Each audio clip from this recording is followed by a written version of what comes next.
Psaume 82, verset 6. J'avais dit, 2 points, vous êtes des dieux. Écoute bien. J'avais dit, vous êtes des dieux. Maintenant, on dit, vous êtes tous des fils du Très-Haut. C'est-à-dire, Dieu. Tout le monde est d'accord pour dire Dieu égale Jésus égale Fils de l'homme égale Dieu. Ok, d'accord. Venons-en maintenant à toi et à moi. On dit, ici on dit Dieu égale enfant de Dieu. Dieu égale enfant de Dieu. Maintenant, dans la famille Dei, la famille chrétienne, les pauvres, eux, ils font quoi? Ils disent, je suis enfant de Dieu, mais je ne suis pas Dieu. En totale contradiction avec ici. Maintenant, lorsque tu as pris le mauvais chemin, regarde les conséquences. Psaume 82, verset 7. Cependant, vous mourrez comme des hommes. Donc, soit tu es dans la vie, tu es Dieu, ou soit tu es là chez les morts. Il n'y a que 2 autoroutes. L'autoroute de la vie et l'autoroute de la mort. Psaume 82, verset 7. Et tu prendras le temps de relire. Soit tu deviens Dieu, ou soit tu meurs. Donc les vivants, ce sont ceux qui deviennent des dieux, qui ont conscience de leur divinité, qui marchent comme des dieux, qui vivent comme des dieux. Un Dieu ne jeûne pas, un Dieu ne prie pas, tout est en lui, un Dieu ne pleure pas, un Dieu ne va pas faire des nuits de la traversée, un Dieu ne fait pas de retraite spirituelle, tout est en lui. Ici, on dit, un Dieu ne pêche pas. Il ne pêche pas. Comme il ne pêche pas, donc il ne peut pas demander pardon. Donc, vous qui demandez pardon à 6 heures, à 10 heures, à 11 heures, à 15 heures, vous êtes là, dans le cimetière spirituel. Un Dieu, c'est un homme spirituel. Dieu, il ne souffre pas. Il ne souffre pas. Passons maintenant au cas pratique pour terminer, afin que tout le monde comprenne bien. Mais je vais... j'ai déjà fait mon marché, hein? Mais j'ai fait mon marché. Donc, je mets mes éléments du marché en cas de difficulté. Psaume 121, versets 1 à 2. D'où me viendra le secours? C'est la question qui est posée. La réponse, l'enseignement de Jésus te donne ça en Matthieu chapitre 4, versets 1 à 11. C'est-à-dire que c'est la connaissance que tu auras. C'est le niveau de connaissance qui va grandir en toi, qui te permettra de facilement faire face à l'adversité parce que tout est en toi. Mais puisque tu es Dieu, un Dieu n'a jamais peur, un Dieu ne pleure pas, un Dieu a la connaissance. Et au verset 11, on vient te dire, si tu as la sagesse comme Jésus, l'amour, la connaissance, l'intelligence, tu as l'interprétation des Écritures, la révélation, parce que là, il a interprété aussi les Écritures, lorsque le diable voulait l'induire en erreur, quand il dira au verset 4 que non, l'homme ne vivra pas de pain seulement, mais de toute parole qui sort de la bouche de l'Éternel. Donc, Il faut ces éléments-là qui vont répondre aux problèmes de ta vie. Et au verset 11, il est dit, si tu as ces éléments-là en toi, ce sont les anges maintenant qui vont travailler pour toi. Tu n'as plus besoin de souffrir dans la vie. Et c'est pour ça que l'enseignement de Jésus, les apôtres vont venir détailler ça encore en disant, je te donne le conseil par la foi de bâtir un dépôt. Le dépôt, c'est ce que Jésus nous a conseillé d'avoir en nous. L'intelligence, la connaissance, l'amour, le bon sens, la sagesse, la révélation, l'interprétation des Écritures. À partir de là, lorsque ce dépôt-là, appelé la foi, est en toi, ce sont les anges maintenant qui vont souffrir pour toi. Et toi, tu n'as plus rien à faire si ce n'est marcher comme un Dieu. Maintenant, d'une manière pratique maintenant, ici, là, je résume ça, ce sont les évangiles. Tu retrouves ici, c'est mélangé. Il y a les éléments de la loi de Moïse et il y a les éléments du ministère de Jésus. Maintenant, les gens, ils font quoi? Au lieu de le repas du Seigneur, au lieu de venir se charger c'est-à-dire de leur héritage, de la part qui leur revient, la part du lion, au lieu d'emmagasiner en eux une connaissance qui va leur permettre de vivre facilement, non.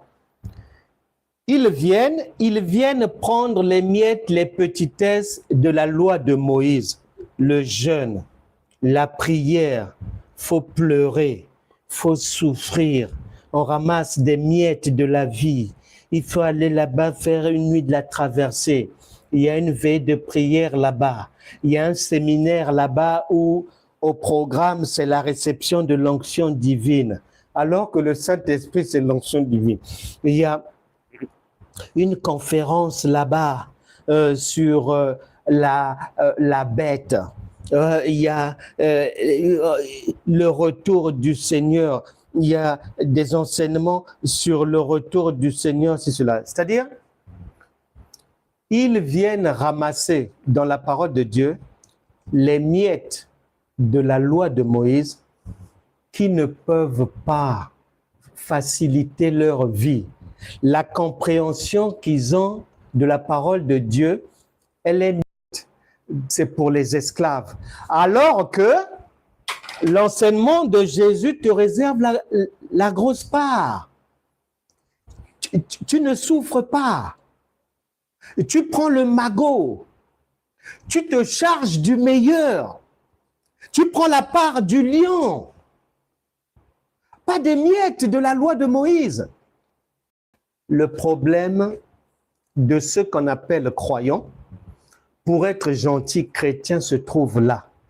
C'est-à-dire que sur cette table de l'Évangile, où on retrouve les enseignements de Moïse et les enseignements de Jésus, les chrétiens en général ne savent pas prendre la part du lion, tirer le meilleur, leur épingle du jeu, et pour ne pas souffrir, ils s'en vont, ils ne savent pas le faire. C'est la raison pour laquelle, bien-aimés, nous allons continuer à faire tomber les écailles de vos yeux à travers les enseignements tirés du ministère de Jésus-Christ. Pas de la loi de Moïse. La loi de Moïse a été améliorée, c'est-à-dire accomplie par le Seigneur Jésus.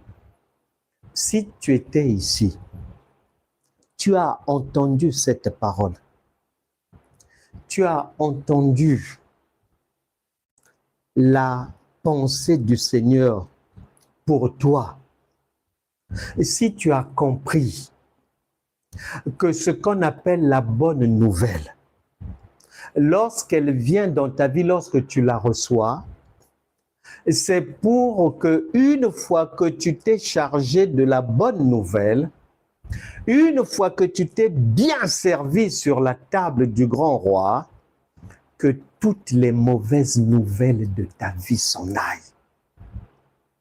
Tu souffrais parce que même ce béaba-là, tu l'ignorais. Et tu pensais que la bonne nouvelle peut venir cohabiter avec les mauvaises nouvelles de ta vie.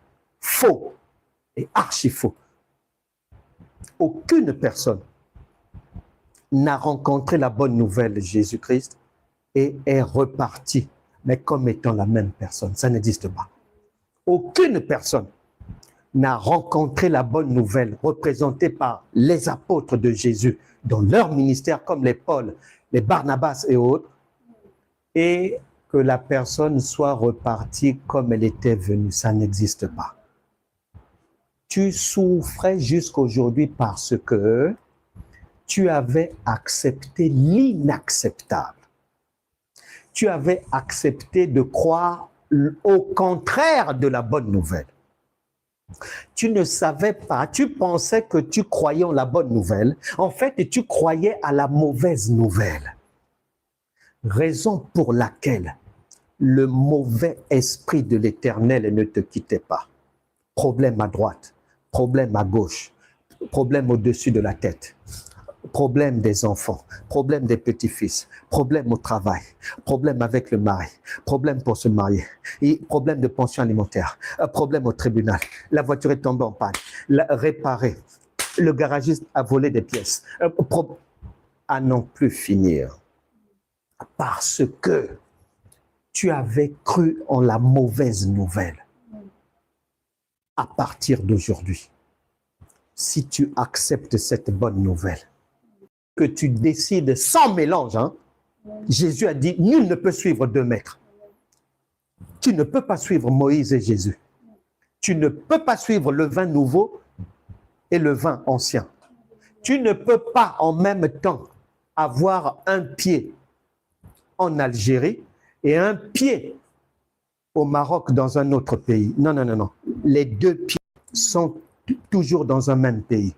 Tu ne peux pas avoir un pied en France et un pied dans Bruxelles. Non, non, non, non. Impossible. Toujours même pays. Si tu veux aller de l'avant, même enseignement, pas de mélange. Que toute personne ici présente qui vient de recevoir cette bonne nouvelle reçois le pardon de tes péchés. Si tu n'étais pas encore avec nous dans le merveilleux royaume de Dieu, si tu n'étais pas encore bénéficiaire des grâces rattachées à ta divinité, je t'invite aujourd'hui par la foi à nous rejoindre dans le royaume de Dieu. Tu entres dans la maison du Seigneur. Tu es désormais parmi nous les gens de la maison de Dieu. Donc, toi aussi, reçois le pardon de tes péchés. Tu n'as pas besoin que l'on se voie physiquement. Tu n'as pas besoin que je t'impose les mains. Le Saint-Esprit est sans limite. L'imposition des mains, elle se fait aussi à distance. Je t'impose les mains à distance. N'oublie jamais le centenier romain.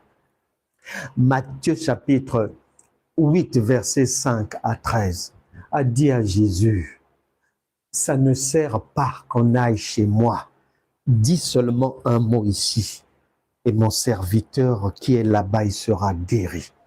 Que toute personne malade, toute personne qui a au moins un enfant malade, qui souffre dans sa chair, qui souffre dans ses pensées, soit délivré, soit guéri en acceptant de croire en cette bonne nouvelle. Car seuls ceux qui auront cru peuvent être guéris, peuvent être délivrés, peuvent être sauvés, peuvent être secourus, peuvent recevoir les grâces divines. Parce qu'il est dit, voici les miracles qui accompagneront uniquement ceux qui auront cru, c'est-à-dire ceux qui ont écouté, ceux qui ont compris, ceux qui ont gardé une connaissance et qu'ils vont maintenant pratiquer. C'est ça le croire de Dieu. Si tu es ici et tu as cru en cette bonne nouvelle, que toutes les difficultés de ta vie te lâchent à partir de maintenant, que tout ce qui avait manqué dans ta vie vienne maintenant à toi et que les mauvaises choses, les mauvaises nouvelles que tu ne veux pas voir dans ta vie te quittent maintenant par la foi. Sois libre maintenant. C'est pour la liberté que Christ vous a affranchi. Sois libre et décide d'aller vers ta divinité, vers l'âge adulte. Prends l'engagement de quitter l'esclavage des enfants, de soi-disant porter une croix que tu n'as pas à porter parce que quelqu'un a déjà fait ça pour toi. Une maman ne demande jamais à son enfant de souffrir encore.